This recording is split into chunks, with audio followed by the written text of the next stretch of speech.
Olá, irmãos. Nós damos sequência hoje em nossas reflexões no livro de Atos.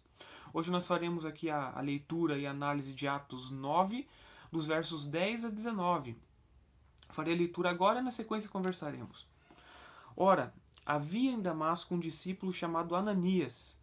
Disse-lhe o Senhor numa visão: Ananias! Ao que respondeu: Eis-me aqui, Senhor. Então o Senhor lhe ordenou: Dispõe-te e vai à rua que se chama Direita, e na casa de Judas procura por Saulo, apelidado de Tarso, pois ele está orando. E viu entrar um homem chamado Ananias e impor-lhe as mãos para que recuperasse a vista. Ananias, porém, respondeu: Senhor, de muitos tenho ouvido a respeito desse homem. Quantos males tem feito os teus santos em Jerusalém? E para aqui trouxe autorização dos principais sacerdotes para prender a todos os que invocam o teu nome. Mas o Senhor lhe disse: Vai, porque este é para mim um instrumento escolhido para levar o meu nome perante os gentios e reis, bem como perante os filhos de Israel. Pois eu lhe mostrarei quanto lhe importa sofrer pelo meu nome.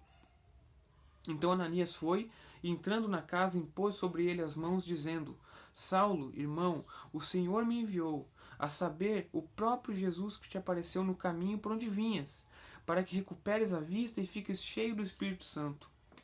Imediatamente lhe caíram dos olhos como que umas escamas, e tornou a ver. A seguir levantou-se e foi batizado, e depois de ter se alimentado, sentiu-se fortalecido. Então permaneceu em Damasco alguns dias com os discípulos.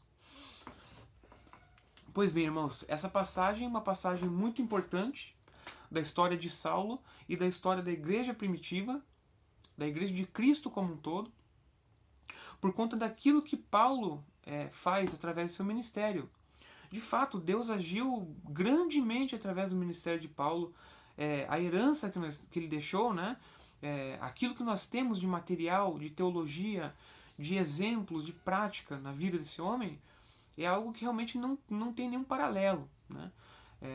Nós temos aqui realmente, obviamente, né, se a gente fosse colocar um degrau aqui de homens santos, né, isso é uma impropriedade fazer esse tipo de coisa, né?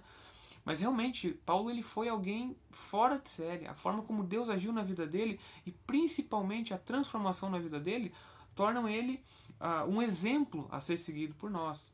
Né? O exemplo máximo nosso, de todos nós, e o próprio Paulo fala isso, é Cristo, obviamente. O homem perfeito que veio à Terra, 100% homem, 100% Deus. E é disso que Paulo fala. Né? Através de sua vida, ele busca refletir a vida de Cristo, a quem toda a glória deve ser concedida, e nós conseguimos enxergar no ministério de Paulo esses traços incríveis da maneira como Deus age na vida de seus santos. Né? Então nós vemos aqui, basicamente, Paulo ainda cego, né, por conta daquele capítulo de sua vida em que ele, andando pelo caminho, pela estrada de Damasco, ele enxerga o próprio Cristo, fica cego. E nós podemos dizer que essa cegueira dele foi uma cegueira libertadora. Nós vemos aqui que ele passa a enxergar daqui em diante muito mais do que ele já enxergou antes. Né? Então, o Saulo que ficou para trás, ele realmente era um homem pecador, um homem cheio de pecados, com um histórico terrível. O próprio Ananias aqui questiona isso, né? Não é esse aquele homem que estava nos perseguindo até então? Como é que eu vou chamá-lo de irmão? Mas ele o faz na sequência por conta de que o próprio Deus diz acerca do objetivo que tem na vida de Paulo. Né? E é assim que Deus trabalha. Realmente Deus ele é soberano de uma maneira especial, de uma maneira incrível. E estes exemplos são muito importantes para nós. Muitas vezes a gente pensa que somente aqueles homens com conduta justa, que aparentemente são pessoas 100% corretas, que são exemplares na sociedade, têm a possibilidade de serem alcançados pelo Espírito Santo. Nós vemos aqui um exemplo, né, claro de que Deus ele age da maneira como ele quer. Realmente essa eleição de Deus, essa eleição incondicional, que é uma das doutrinas da graça, um dos 5 pontos do calvinismo, é algo incrível, que nos mostra que Deus ele não age com uma presciência, achando que aquela pessoa, ou sabendo que aquela pessoa vai aceitar a fé cristã, né, a fé em Cristo. Muito pelo contrário, Deus é soberano, ele elege esses homens antes da fundação do mundo. E quando eu falo, né, esses homens, estou falando não somente Paulo, falando os nossos irmãos da Bíblia, né, do relato bíblico, narrativa das Escrituras, mas nós mesmos, nossa igreja. É dessa maneira que Deus age. Né?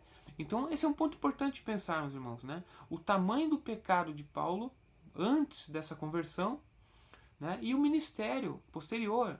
Uma coisa incrível, fazer um paralelo entre essas duas coisas. Né?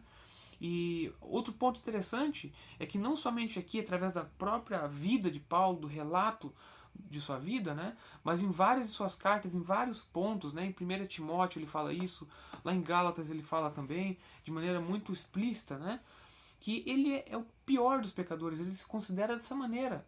E ele está se referindo a esse passado dele. Né? O homem não deixa, né, de ter uma memória, de ter um passado quando ele se converte.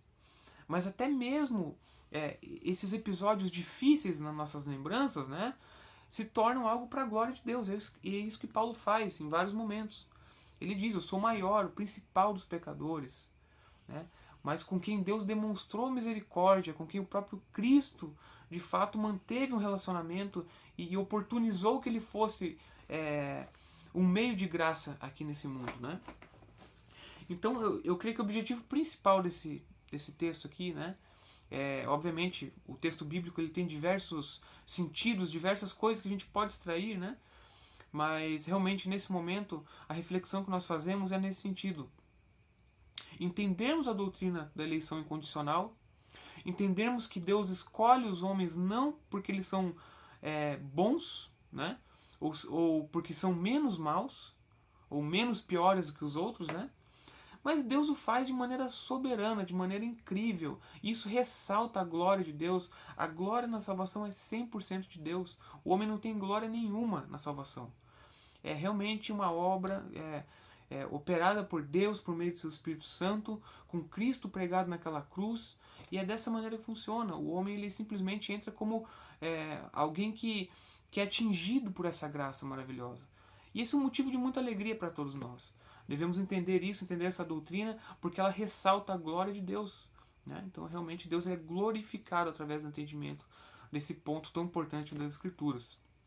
Então, façamos essa reflexão e que Deus abençoe a vida dos irmãos. Um grande abraço. Amém.